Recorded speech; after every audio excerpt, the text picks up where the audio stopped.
Good evening, Razorback fans. Welcome to another episode of the Hog Talk Podcast, live from the Sterling Soap and Roastery Studios, part of the Believe and Buzz Radio networks, where you can hear us each week on 106.7 in Central Arkansas. All live shows are presented to you by Arkansas Brewing Company in downtown Ozark. I am Porter Hayes, and alongside me, as always, is Adam Hall. And we're also brought to you by Bet Online, your number one source for everything sports betting. Every stat, matchup, breakdown, and even live odds and spreads to bet on during the games. With the latest catalog of odds of everything Facebook, MLB playoffs, NHL, NBA, and political props. When the game's over, head on over to the online casino, get in on a game of blackjack, poker, or unwind with one of our over 150 slot games. Head to the website today, get on the action, and do not forget to use the promo code BLEAV where the game starts. Bye week for Arkansas, Adam. We seen another crazy week in the SEC. Alabama survives against South Carolina. Crazy game between Ole Miss and LSU, which we wanted a dogfight. We talked about wanting a dogfight. That game goes into overtime. At 7 o'clock, we're going to have Blake Ruffino from AYS Sports to preview that game. But how did you enjoy the bye week? What games did you watch, and what was surprising to you? Well, I didn't watch any game in full yesterday. I flipped around from game to game, kind of used it as just a reset, if you will. The bit of, I did catch quite a bit of the Ole Miss LSU game, just to see a little bit more in depth what Arkansas is going to be going into next week, or this week rather. One thing LSU did, they got to the quarterback. I think Jackson Dart was sacked 6 times. But Ole Miss did something that we've talked about, and that was they made LSU a passing team. Yep. They, kind of shut down their run game, and I think Nussmeier had 51 attempts. So he's going to get out there and throw it. So that's one thing that we've talked about, that this isn't Jaden Daniels of last year.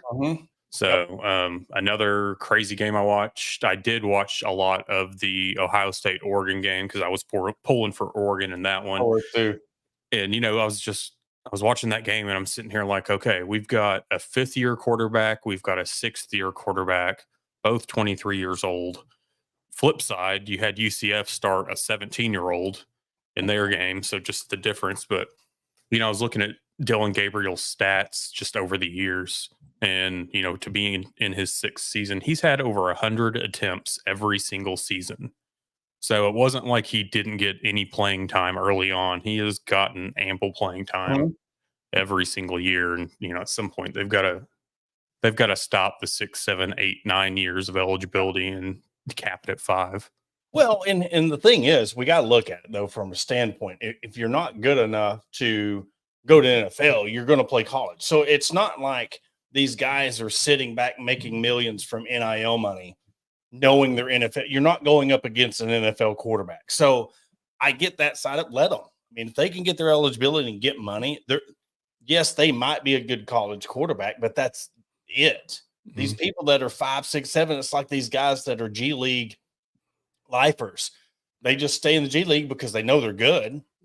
They're good enough to make some money. They can't quite make it to the NFL. And if they do, it's rare that they make something of that. So I don't have a problem with it because, again, it gives those guys an opportunity to make money, because you think about those second, third string guys, 4 years, you're done. You've not made hardly anything in college, opposed to you might transfer to a school where you can make a little change. So I like it on that aspect. Now, if it's somebody, say, like, let's say Joe Burrow, we know he's going to be a number 1 draft pick, and he decides to come back and he's just all over the place. And again, back to back, he's just killing. I mean, look, you're an NFL quarterback, go to the NFL. That's where I kind of draw the line on, is like, your NFL caliber, but let's just keep it. Yeah. And I get that point of it. But then I just look at too, we're taking potentially, I'm looking at the guy that I think is on Miami's roster. What is his 9th year? Yeah.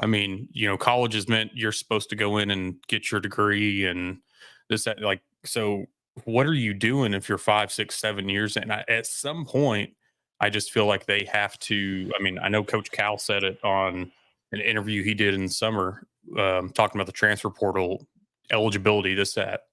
And he made it a point. You've got to stop this. You've got to cap it. The COVID years, I think, are done. Mm-hmm. You know, you've got to be able, as a coach, to look at these guys in the face and say, maybe this isn't it. Once you're getting into 6+ years. Yeah. And I get your point. Like, you know, if you love Yeah. the game, whatever, well, you could still be a part of the game. Just figure it out. You're not going to be a player. Mm-hmm. I feel like you're taking away, you know, space for somebody else that's younger that end up being better. It's funny you said that, because it's like you think about a guy who gets 7 years eligibility, and then you're a GA for 2. You could potentially be at a college for almost 10 years. Mm-hmm. And that is insane. You know, I mean, you go from 18 to 28, and the guy that's on Arkansas's roster, Mm-hmm. 29, I mean, freshman.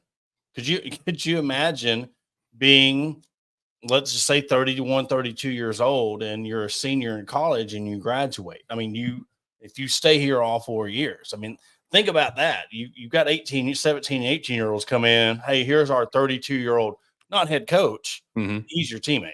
Well, and I think the guy on Miami, I believe I did read on his, like, he's working on his doctorate, maybe. So in that aspect, hey, guess what? At least you've got multiple degrees out of it. So kudos to you. But I think that guy too, like, he's had 4 years of season-ending injuries. And I'm just like, dude, like, no NFL team, if you get to the point you've exhausted everything, is going to look at you and think, oh yeah, come on. Yeah. And, you know, looking at the other games, I forgot to even mention Vanderbilt. You know, look, that they are that team that is starting to, you look at what James Franklin did when he was there, and then he went to Penn State. Now it's happening again. That kind of shows you that, you know, Stoops had even mentioned it afterwards about the NIL. Well, hey, welcome to it. Like, if this shows you anything what NIL can do positively for college football, you're making a team like Vanderbilt relevant. They're talking about it. And that's awesome for college football, because you're getting these teams. You don't have to sit there and bring in Texas and OU just to make the SEC stronger. You're getting it organic from inside the SEC team, stronger and better. Now, say, like, look at Tennessee and Kentucky, for instance. If they're supposed to be this team and then they fall off, you're replacing them with Vanderbilt. You're not having this 2-3 team tier of being the strongest conference. You're having teams replace them. I'm telling you, I applaud Vanderbilt for what they're doing. It's amazing to see a team that's never been relevant truly not just have that one game fluke, and then now they turn around and they're winning again. That's awesome. Well, it's funny because, you know, early in the season, I know me especially, after Kentucky got drubbed by South Carolina, I mean, I was in the boat of, oh man, that was just their game, because Kentucky came back out and looked good the following week, and then here they are again dropping the game to Vanderbilt. And it's just kind of like, rather than it being dropping the game to Vanderbilt, it's no, Vanderbilt's just gotten that much better. Players are bought into Clark Lee. And I think it's one of those that they're tired of being the bottom feeders. And so now we've got Mississippi State, who we kind of assumed would be there. We thought that Florida would be in the mix somehow. And you've got Auburn that have basically kind of replaced the Vanderbilt as the joke of the SEC. Yeah.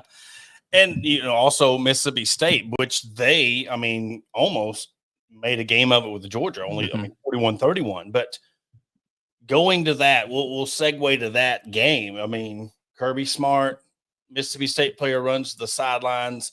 I will say this: the audacity of having so many players be arrested on that team, having the fan base sit there and defend him. I don't care what the intention was, because you made a perfect point. If that would have been a player, he could have been mistakenly thinking he's going to shove somebody, and he shoves Kirby down on the ground. He's out of the game.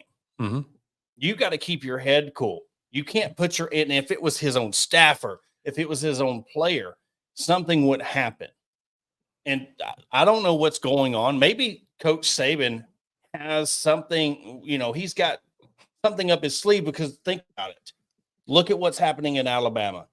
You have these on the field issues and you just sweep it under the rug. Oh, we're not going to address them because maybe you're scared of this guy going to another school. You have 7 arrests on your team, and now your coach is acting like that. It's like the unraveling of this structure that makes winning championship football teams. And when it comes down to it, you're not teaching this discipline. Now you get beat by Vanderbilt. You almost get beat by South Carolina. Then you turn around to Georgia's instant. What's going to happen? Look what happened against Alabama. I mean, you can't have it both ways, but you got to start looking at yourself in the mirror and be like, I shouldn't have done that. But there also should be some repercussions. There should be some kind of sort of punishment for his actions. I think looking at it, like a lot of people have pointed out, we've talked about that with NIL and transfer portal, the field evening a touch. We're seeing it across the SEC.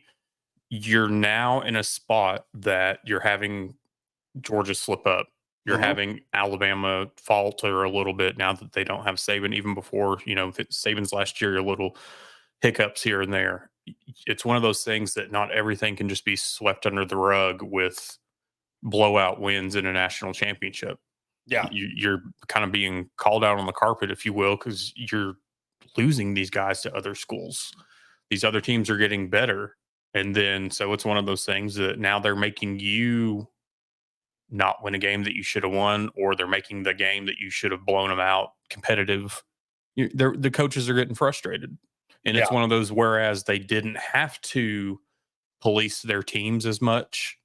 And so players were allowed to do as they please and get away with things. We just sweep it under the rug. Now it's come to the point that, no, somebody's got to rein it in, whether it be starting with the coach, whether it be starting with the conference, something somewhere. I mean, you're going to have somebody come down. And now that we're going to be looking at schools paying players directly, best believe you're going to start getting fines, deductions, something.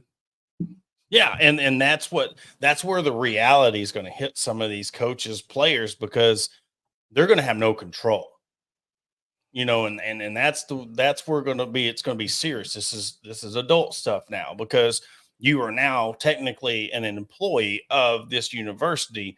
Therefore, if you get an infraction or you get any kind of punishment, it's going to be in those bylaws. It's going to be in that fine print.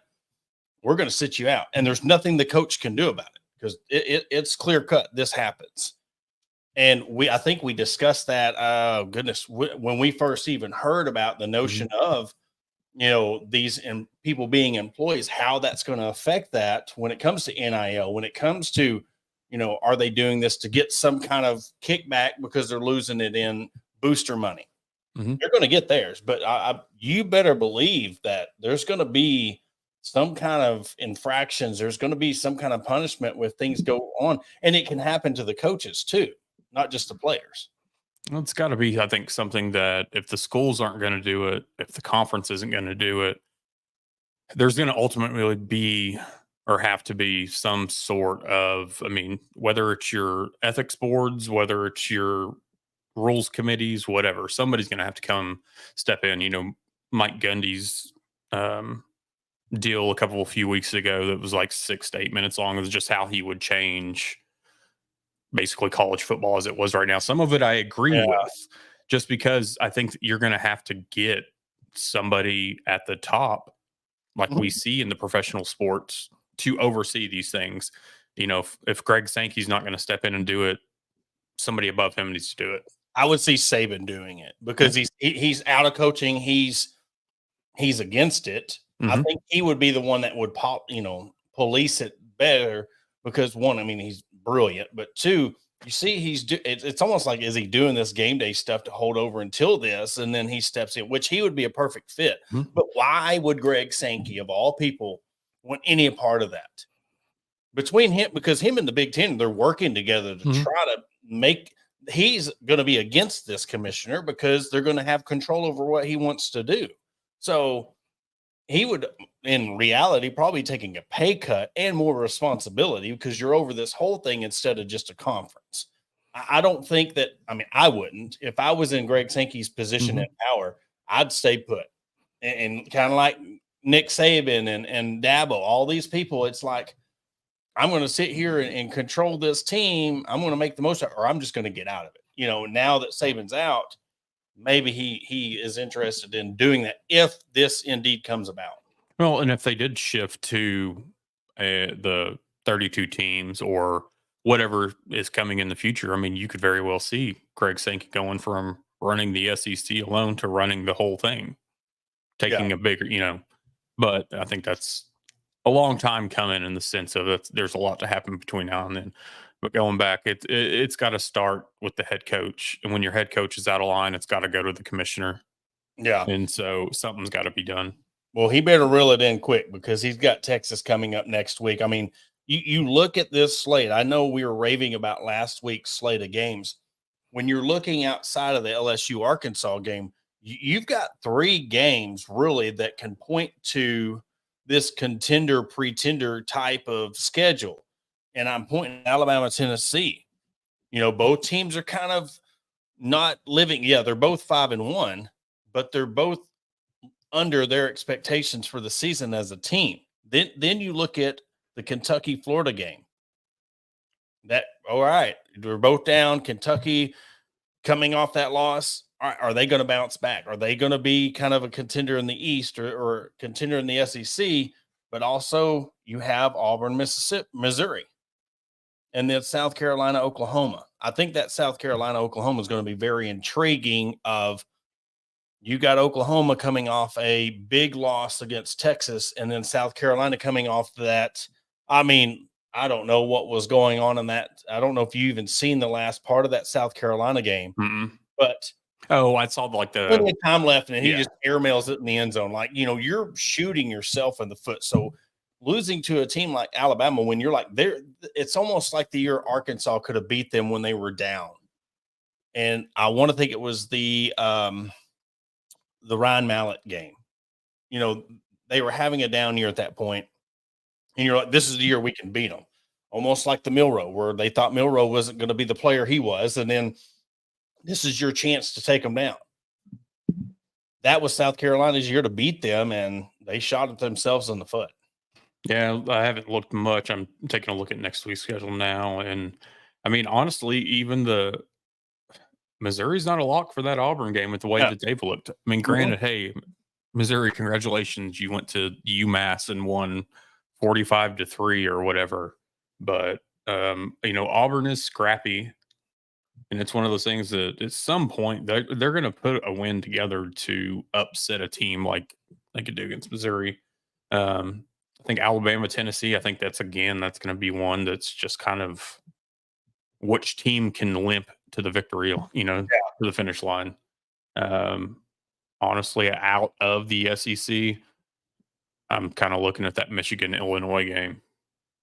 Yeah. Even though Michigan has faltered, it's been one of those. But Texas A&M, Mississippi State, I think that'll be handily won by Texas A&M. They've looked night and day difference compared to what we've seen them. Oh, yeah. But we've seen both sides of them too. We've seen it's almost like Texas A&M and Arkansas is the same team. Like when Texas A&M playing the game, they can beat about anybody. But you have those bad games where you look at the Notre Dame game and they falter. But you look at just how many 5-1 teams there are in the SEC. You have Missouri. Get a matchup between 2 5-1 teams, Alabama and Tennessee. A&M's 5-1. LSU's coming into Arkansas 5-1. Georgia's 5-1 going up against an undefeated Texas. So I kind of teased this last week, but man, I just feel like something crazy is going to end up happening. And I think that the Vanderbilt win over Alabama just kind of lit the fuse of what could happen these next 4 to 5 weeks in college football, just in the SEC alone. Because you have so many teams that are sitting there 5-1, 6-0. It could turn into a powder keg. Well, I know there's some national media personalities that are, already have their early playoff predictions, and there's quite a few of them that only have 1 to 2 SEC teams at all in this thing. And I'm kind of looking at that, and I was like, I feel like some of y'all are just trying to not put SEC teams in for a reason. And I'm sorry, a 2 or even 3 loss SEC team are better than a lot of your other 1-loss teams. I think it's a lot of they want the attention. I think, hey, how can I mean, how can we? I don't take his. I mean, he's an ACC homer. I mean, he's like the Joe Klatt, Big Ten homer. I mean, I don't take any. They have good points sometimes, but when they're just spewing stuff out there, like if you really say that you're going to have a 12-team playoff and you're going to only have 2 SEC teams in it, that's absurd. Because how many times has the SEC had 2 teams in it in the 4-team playoff? I mean, I would be shocked if there wasn't 4. I mean, that's just how it is. You look at how many 6-0, 5-1 teams are on the SEC right now, halfway through the season. You look at this and it's stacked. Plus, you got scary teams like Vanderbilt surprising and beating people. You know, you don't have just the Georgia, the Alabama, and the LSUs. You don't have like 2 or 3 teams that are really good, and then it kind of trickles down. You have A&M. You have Ole Miss, even though they got beat. You have Ole Miss is still a strong team. But you have people like Vanderbilt coming in that can surprise somebody. They don't have that week off in between a Vanderbilt and then playing LSU next week. You know, it's not like that anymore. That's what I love it so much. Yeah, I'm looking at you just bringing up where everybody kind of stands in the SEC. I mean, Texas 6-0, obviously, but you got 5-1. You have 7 teams that are 6-0 or 5-1, and then you've got a 5-2 in Ole Miss, but then several 4. I mean, yeah, it's you don't drop to 500 or below until your 12th team in the conference. That's insane. So 12 through 16 are at 500 or below. Yeah, and it's, we'll go more in depth. We got Blake Ruffino coming up here in a little bit at 7:30, but kind of wanted to wrap up this segment. It's I know that we say the same thing about the Kentucky fan base and rent-free and stuff, but how they treated Cal coming to Arkansas and everything they talked about coming to Arkansas and who cares, this and that. They go out and bring in Rick Pitino, who is a coach at another school. He's not he's not riding off in the sunset. You are a coach at another school. So one, I think Aaron Torres said it perfectly. How does that make you feel? St. John's, and he's like, I'm a proud supporter of blah, blah, blah. And then he's at their game. But you know what? This is more on Kentucky. Because if you were who you thought you were as a program, if you thought you were this big bag program and you want to talk about Pope all you want, you shouldn't need to bring in that circus. You shouldn't need to bring in that attention to your new little LED court or your players. Why did you have to do that? That is not a flex from the Arkansas side. That's his tweet that he put out was, in my opinion, perfect. It was a reply to one of his tweets. And it was, any Kentucky fan who says he's ours, St. John's needs to deal with it, better not be triggered when their former players show up in Fayetteville wearing Arkansas gear this year. Exactly. I mean, that's 100% what that is. And I'm sure, he went, asked his boss if he could go do this. I would imagine he did. You never know because it's Rick Pitino. But at the same time, it's, the whole like, he's ours, get over it. It's like, what are we now? Are we childish now? I mean, but y'all want to get petty about whoever showing up at Arkansas? I mean, I know that the Arkansas fan base act, if just let's say Cal was this is not this year. Because like if they he won a national championship 5 years ago, 10 years ago, and they wanted to honor that team on that specific basis, that is the only way that I would accept, hey, I'm going to go back to Kentucky and celebrate with the team that I won a national championship for. Outside of that, Arkansas fans would lose their minds. I don't think Hunter Yurchek would allow it. You would just imagine Coach Cal walks into Hunter Yurchek's office. Hey, Kentucky's having this little Midnight Madness thing or something. I kind of want to go do it and wear the Kentucky blue and be a part of the program. Like, hey, pack your stuff, go on. That's the way I see it. It's so cringy that the fact that Kentucky fans and these media people were just soaking it up like they done something or like this was a cool thing. And we're all laughing at you, like that. I mean, it's It's absurd. We've talked about like the players showing up. I mean, we've seen a handful, of the Arkansas players going to visit Coach Muss out at USC, and they throw on a USC shirt. So be it, But yeah, a coach that is currently coaching is completely different, and that's the kicker part of it. It's a coach that is that is still coaching. Exactly. Now, if Coach Cal went to UMass for whatever reason, I'd kind of look at that like, okay, this is weird. Yeah. But I feel like when you're at a school like St. John's that you make the tournament here and there, what happens if you make the tournament and you play against Kentucky? I mean, I'm just like one of them half and half, Jack. Yeah, I mean, like, what are we doing here? I mean, I just look at some, but St. John's, we can't talk much about their ethics or whatever because they got rid of Mike Anderson for when they shouldn't have, just to get Rick Pitino. And it's almost like, was that a jaded shot at another layer to that? I might be reaching it, but you're like, oh, hey, he's coaching at the place that run off the ex-arc. I mean, I don't know. It's one of them things that you said it perfectly. I mean, we're talking about former players seeing the guy that they coached, that coached them, that they have a connection with. What is Rick Pitino's connection with this current Kentucky program? And they made this theatric about it, and the raising the hands in that picture was it was hilarious because one, you're supposed to be a blue blood. You shouldn't need that. You should be, all right, give the keys to Pope, Hope, and Pope. Now it's cope with Pope, because the fact that you even had to do that, I feel sorry for them. I don't know how many people had to go through the chains to get this approved, but Well, this goes back to just some of the weirdness which you and I have touched on before Blake gets on here. But some of the decisions being made, like taking down all the draft picks from your practice facilities that you had, which what Kentucky did. I'm looking at that. I'm like, is it because they were the majority of Caliparis, or are you just trying to set something new? I mean, like, if I was one of those players, I feel like I'd be a little irritated that you took down like my plaque or whatever it is up there at this school. And that would make me not want to come back and visit. Yeah.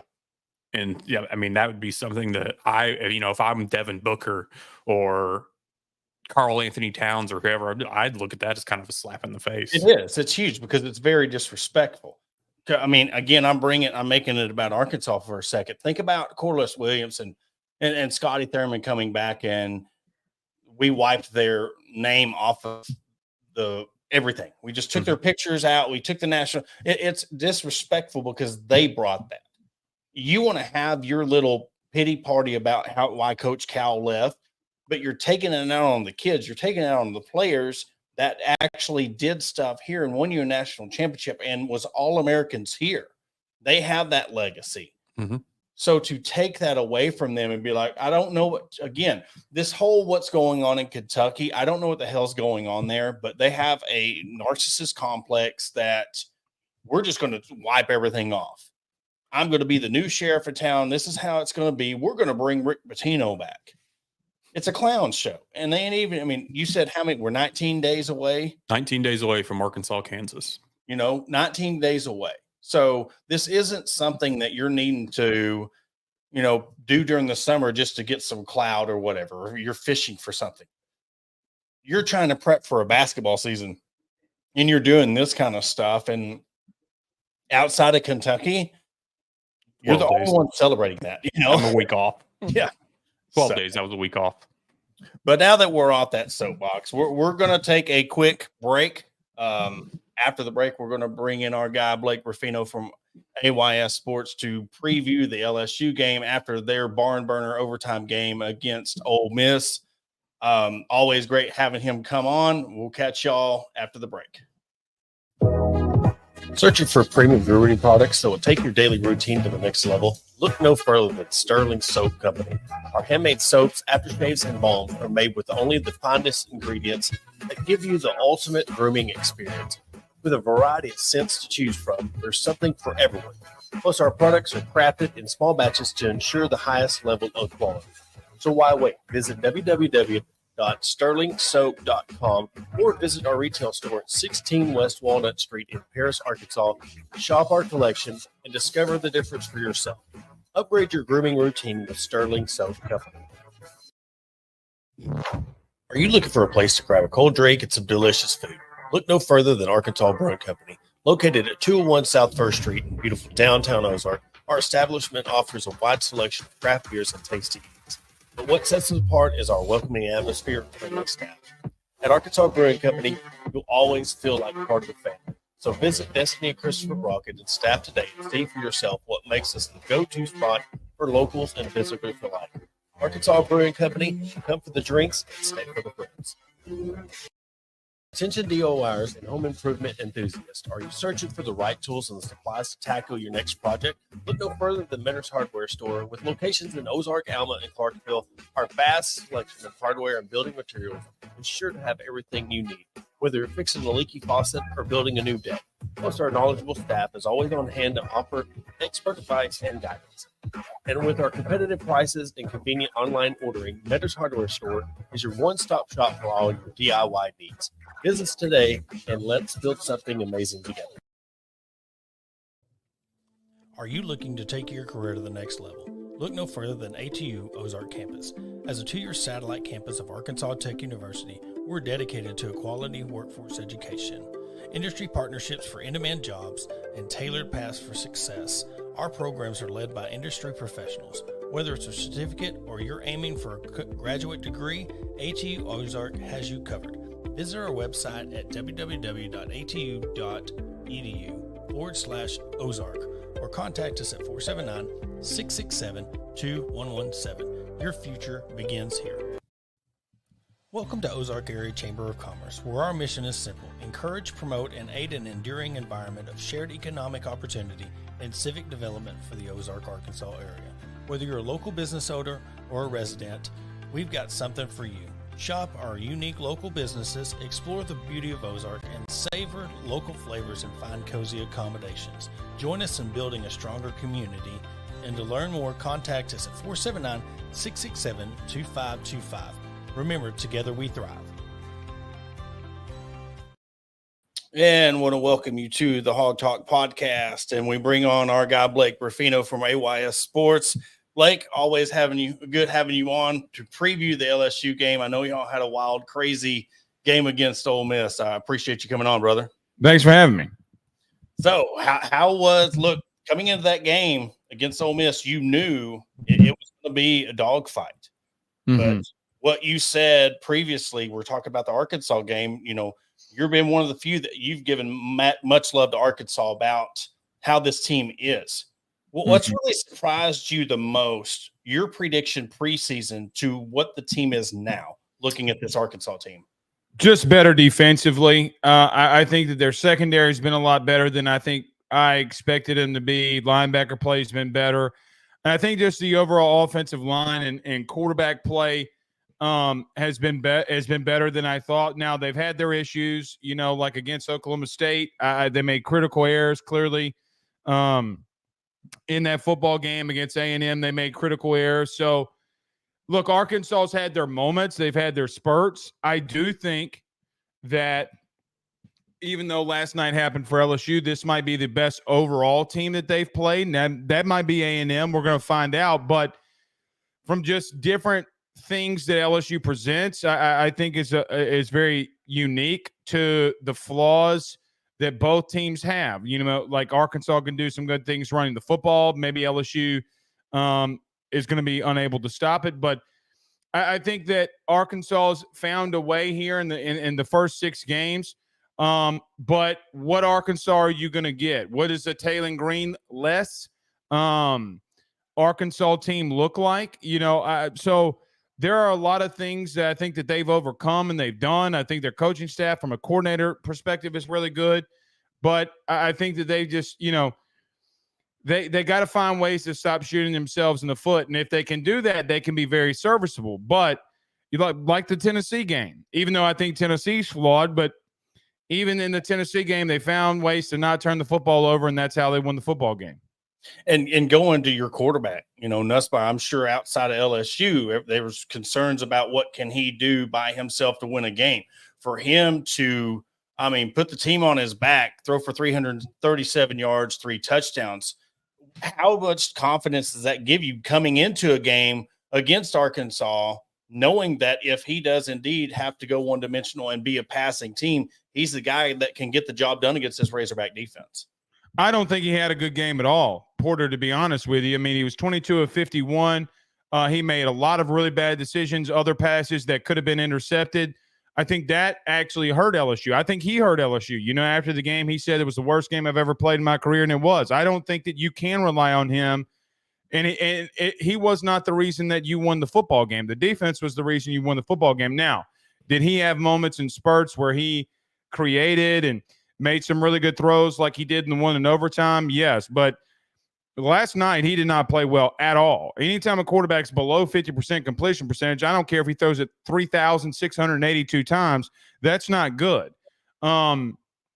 So looking at him going into this Arkansas game, what has Arkansas done in a bye week to prepare to get ready for him? I think Garrett's got to run the football some to keep teams a little bit more on their heels. But in reference to last night, people look at the stats or just look at like him as a general. I've seen it nationally all over the place. People saying, oh, he played really good. No, he didn't. He played horrible at moments. He's 4-15 in the third quarter throwing the football. That's horrible. Like, that can't happen. I don't care if you can run the football or not run the football. Like that, you got to be able to make sure you're making good decisions. So I think that this Arkansas team, where I don't think is as talented in the interior of the defensive line as Ole Miss was, I think LSU could have some success running the football a little bit more. Arkansas fans know this. Chris Poopaw is a really good inside linebacker, Porter. He was really good last night. We broke the film down this morning. He was all over the place. He did a lot of really good things in the running game. But I think for any LSU game or any LSU fan coming off a very emotional win like that, you go into the next week in another rival against another rival team or a rival team, and you're like, look, man, you can't do that on the road. So I think that Nussmeier's inefficiencies and his bad decision making, ironically, not to me or anything that I've ever said on my show, you can go check it out, but I think people are now more on edge because of those bad decisions he made last night too. And do you think, the game going in overtime and having now Arkansas is coming off a bye week, you're having less time, but I want to throw in like the Malachi Singleton. You know little about this backup quarterback. What wrenches does throw in the game plan of you don't really have much to go off of when you're trying to plan for this quarterback and what he can do for this Razorback offense?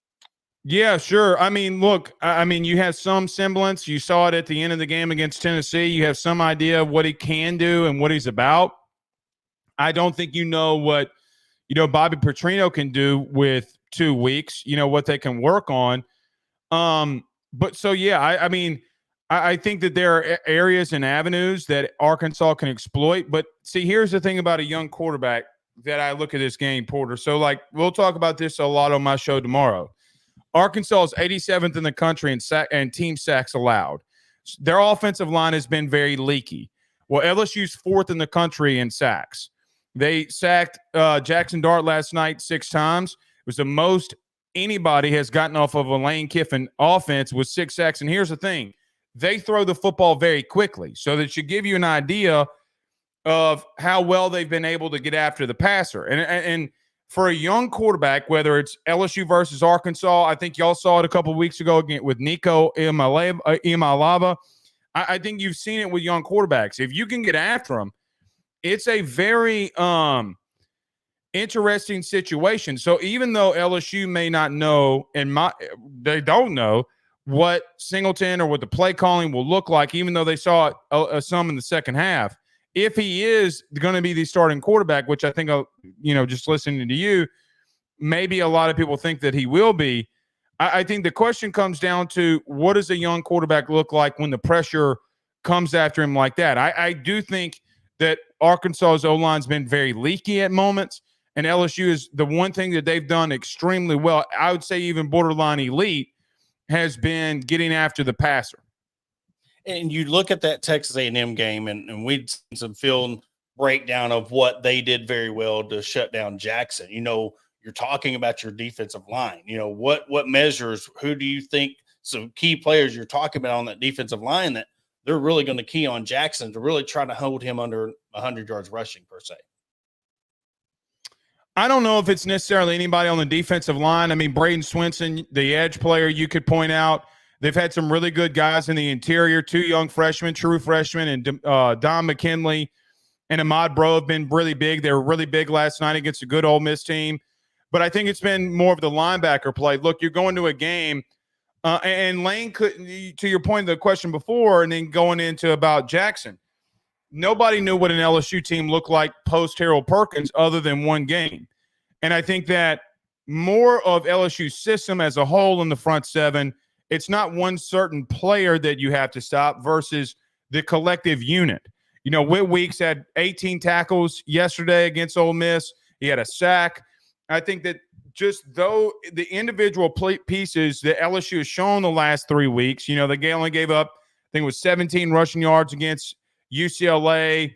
I think they gave up maybe 40 or 50 against South Alabama. And then even though Ole Miss had 150, okay, it's not created equally because they had one big run that went for 50 yards. And outside of that, everything was pretty much bottlenecked in that situation. So can LSU be physical enough with a really tough back and a really physical back? I think the question now becomes, Porter, is how healthy is he? He's kind of been banged up a little bit, but you do have another big back that's 253 pounds, his backup. How does that work? Like, how physical can LSU be, I think, is the question on that front. But I think it's been more of a holistic system versus a overall player that, like, you look at Ole Miss and say Walter Nolan is really good. You look at LSU and say, well, man, they just play so fundamentally sound in the front seven that if you can't get a guy off this mark, they're going to beat you consistently. That's what they did last night. That's what they did, and even though they lost to USC, it's what the defense did. They had 5 straight stops in the second half. It's what they did against them. And so that's the thing, Porter. And by the way, LSU was the best team in stopping USC. Look, Penn State went into USC yesterday, and they ran the football all over them. So I think that there comes a correlation where LSU, who had a massive question mark in their front seven going into the season, a lot of people question, has really been the strength. I think the thing is in beating LSU, you got to make sure that you take advantage of the misalignment in the secondary. And because if you just keep running it at them, they're going to keep sending the heat after you, and they're going to get tackles for loss. Look, there's, again, Porter, I'm going to keep preaching this all week. There's a reason they're 4th in the country in sacks. There's a reason they're top 10 in tackles for loss. There's a reason that PFF put out that they're number 1 in the country in what they call havoc rate. You got to be able to make sure that you're getting guys off their spots, because if you don't, the collective unit can overwhelm you. Now, has LSU been very leaky too in that specific category? 100%. If there is a weakness, it has been if you pound them enough, okay, they can get leaky and you can get a cutback and you can make some big plays on them. So the question will become, can that offensive line for Arkansas get guys off of their spot in the running game? And because we've seen that D line that could be a little bit leaky. And, what is your thoughts about, Travis Williams? You see what he's been able to do with this defense, and more so get these guys to buy in and believe. This Arkansas program just like Arkansas fans do. You followed because of the LSU Arkansas game. What have you seen out of him that really makes you see that these players are really starting to believe in him? And with that, and you have that game against Tennessee, you're building on that confidence. What does that say about him and the job he's done this season? I think momentum is a big deal. I think your win against Auburn was a big deal. And generating turnovers, winning a football game. I think your secondary is really good, and that being a position that he loves to coach. I think that, Porter, more than anything, I think that momentum and just overall schematic schematically they've done some really good things.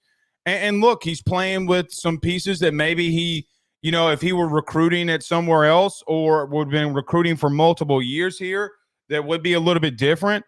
The buy-in's a big thing. They've generated turnovers, man. But I would say they've also had, this is the thing that I talked about earlier, and maybe Arkansas fans agree or disagree. I don't know. But they've also had moments of massive lapses. Like they've had moments where, look, let's take out the last turnover against Peyton Thorne for a minute. Okay. And I know that you can't do that. Peyton Thorne is one of the worst quarterbacks in the conference, and you allowed him to sustain massive amounts of drives on you. So that's why I think the turnovers are so big. It's because you bended, you didn't break, and you made the plays when you needed to. You did the same thing against Nico in a hostile environment and a hostile crowd. The ultimate question becomes against like an offensive line, one that we'll have to look. They've given up 2 sacks all year.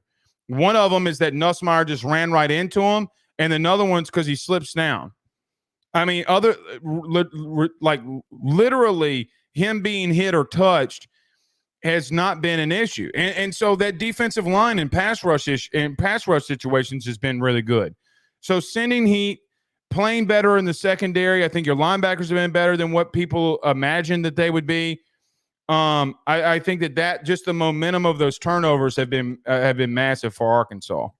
And we'll wrap it up with this. It's be kind of a fun question. And say this is barring both teams win.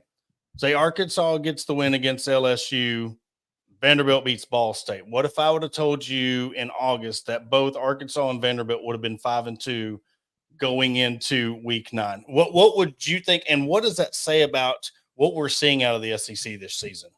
Well, I think Vandy is bigger than Arkansas in this scenario because them being 5-2 with the teams that they played, you would have assumed that meant that they lost to Virginia Tech and that they lost to Alabama. But it's been a little bit of an inverse. They lost to Georgia State and then beat Alabama. I mean, everybody knows the story. Yeah. I think that's a whole different scenario in its own outright thing. I don't think that you can or should or lump in Arkansas in with Vandy because it's a different situation. Look, let's call it what it is. Vandy got tested last night against Kentucky. I could make the argument that Kentucky's a much better overall defense than anything that Arkansas has seen to this point, and that's a really good wing in Diego Pavia.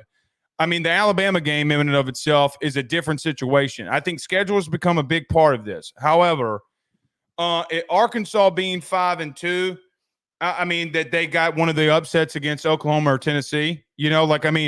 Not really anything, Porter, that would have blows me away with like that. To be honest with you, nothing. I mean, basically, in my humble opinion, you traded a loss against Oklahoma State for a win at home at Tennessee, right? Like, I mean. You started off the season, who was it? Arkansas Pine Bluff, and you scored 70 points. 10 straight drives that you scored on. I mean, like Auburn. I mean, like even that game. I mean, a lot of us thought that Auburn wasn't going to be good again because Peyton Thorne's behind center. So Porter, I could have saw a scenario where you're 5-2, right? Like I could see the scenario. Yeah. I think for me, and then A&M. Right? Like, so you beat Oklahoma State, you lose to A&M, you lose to Tennessee. Then you have a bye week, and then you're going into the LSU week. A lot like what happened last year, Porter, to be real with you. I mean, like you're in a kind of not the same situation, but in a very familiar situation going into your schedule. It just so happens that you beat what I'm going to continue to say is a flawed Tennessee football team. Now, I say that to say, what does Arkansas do from this point forward, right? This is what makes who they are. Are they a 6-6, 7-5, 8-4 football team? That'll be dictated in this next stretch that they go in on this after this bye run. And I think too, looking at the situation at quarterback, I think is a bigger deal than what anybody wants to allow in, right? Like I think that Taylor Green has been very good in moments. and I don't know what Singleton is. Like, I have no clue. I mean, I saw him at the end of the game. I have no clue. On a 3rd and 11, what does he do throwing the football, Porter? I think that from this point forward, if you would have told me Arkansas, I could see it. I would have thought it would have been Bama and A&M that you lose to, and that you upset Oklahoma State out of conference. In reference to Vandy, I think that that's just a whole different story in and of itself, right? I mean, like, that's a whole different situation. And because, look, I mean, Arkansas was in games last year, right? They lost. The LSU game they lost. The Alabama game they lost. Who was it? Florida? Wasn't it the Florida game that they lost in the last seconds of the game? So you could have looked at this and said, okay, well, they weren't completely off of winning some of these games, right? Like, I mean, they could have won 2 of those games and it'd been a completely different scenario for Sam Pittman. But because they didn't, I think it's, again, I'm long-winded in this answer. I just think it's a vastly different and completely different scenario. Oh yeah, I'm not trying to say I know that you're not. We know the Vanderbilt. That's the top story. We know what Vanderbilt. I was just saying, like, knowing what coming into this season, and you have both of them now. You look at these teams that you're calling Tennessee this fraud, but now you got a resurgence of Vandy actually being a contender. Opposed to what me and Adam were talking about. Usually you have 2 or 3 top heavy teams in the SEC, and it kind of falls off. We're seeing a different change of the guard without even OU and Texas being even mentioned in this conference. That is what I don't see a lot of people seeing coming. Is you could sit there and say, well, we got a stronger conference because we brought in OU and Texas. We got some teams coming up and making noise outside those teams. Yeah, I mean, look, Porter, here's what I'd say. 2007, 2012, every time that you have realignment, and I tried to warn people about this on Ruffino and Joe show all offseason, when you have realignment, chaos happens. Yep. I mean, like, outright chaos happens. So, I mean, coming into the season, I don't think a lot of people, and watching the first 5 games or 6 weeks of the season, would have pegged that Oregon had the dudes to go out there and beat Ohio State either. I mean, I think parity is happening this season. I think a lot of people are trying to blame it on NIL and the portal, even though they completely forget that 2007 happened. Revisionist history, it's the portal and NIL. Well, and then you want to mention 2007. That's a complete and utter joke. But I understand. I agree with you. Here's what I'd say, though. Here's what I'd say. We're saying that right now, right? Like, we're saying it right now in the sense of, oh, well, Vandy's closer to Georgia than what they normally are. That is true. Vandy's not. I mean, Auburn's not. Yeah. Mississippi State's not. What really is happening is that you just have different emergence of teams, and other teams that are down and other teams that are up in the more bottom half of the situation. I mean, look, the God's honest truth is we're going to find out about Texas this week. We're going to find out about Georgia. And so, and Porter, I think we do this as hosts, unfortunately, or just fans in general. Georgia lost 1 regular season football game in 3 years. And we think that, oh, man, there's so much parity. No, they just finally lost a game. Yeah. Like, they just finally lost a game. You going to line up and go up against Georgia? We're going to find out about them this week. Porter, if Georgia goes down to Texas like their Walker Texas Ranger and kick rear end, okay, then what? Then we're going to have a completely different perception. If Arkansas beats LSU this weekend, there's a completely different perception about both teams. Is Arkansas a contender? And I'm going to throw this out there to you, man. A&M, if they get through LSU in 2 weeks, that game against Missouri, they looked dangerous. Well, it's not even that they look dangerous from that. Look at their schedule. If they beat LSU, they have a clear path of victories until that Texas game. And there's a very real scenario here, Porter, very real, that you could have on Thanksgiving night or Thanksgiving weekend or week. You could have a very real scenario that A&M and Texas play in the regular season, the last game, and you have a very real scenario that they could play in the SEC championship game. That's correct. It's very real. Go if A&M gets through LSU. Go look at their schedule. Yeah. I mean, so the parity is, like, so if A&M comes up, that would be like normally where an LSU would stay. I just don't. I'm trying to be missed on. Like, think about this. Who was the SEC? Let me ask you a question. Who was the SEC champion last year? Yeah, it was Bama. Bama, right? Yeah, it was Bama. Yeah, Bama's on the ropes and losing against South Florida and gets their teeth kicked in against Texas, but they win the conference. And then we come out at the end of the year saying, "Well, it's Saban." No, I mean, we were having that same discussion in the middle of the season. Oh man, we're finally going to get on Bama, and then they turn right around and kick your teeth in, and Saban rolls up in his Mercedes Benz, like all the like all the car lots that he has, and everybody just forgets about the reality of the ultimate situation. We equate close games to not being chalk, right? Like, close games don't mean that the big boys aren't still winning. Yeah. And I put it out there last week, the next 3 weeks, including this weekend, we're going to find out a lot of good football games. We're going to find out about a lot. You're going to find out about Tennessee this weekend. You're going to find out about Georgia. Texas finally is getting tested. Yep. Texas is finally getting tested. They haven't played a team that can throw the ball 20 yards on them to save their life. LSU gets tested again. Now, I will say this, Porter, you may disagree. I don't think Arkansas has been tested on the level that Arkansas has. I don't. Not from an offensive perspective. I mean, Nico Iamaleava, I mean, brother, he's a hot pocket away from them losing to Florida last night. So again, you're right. This week is big. Hot take. You ready?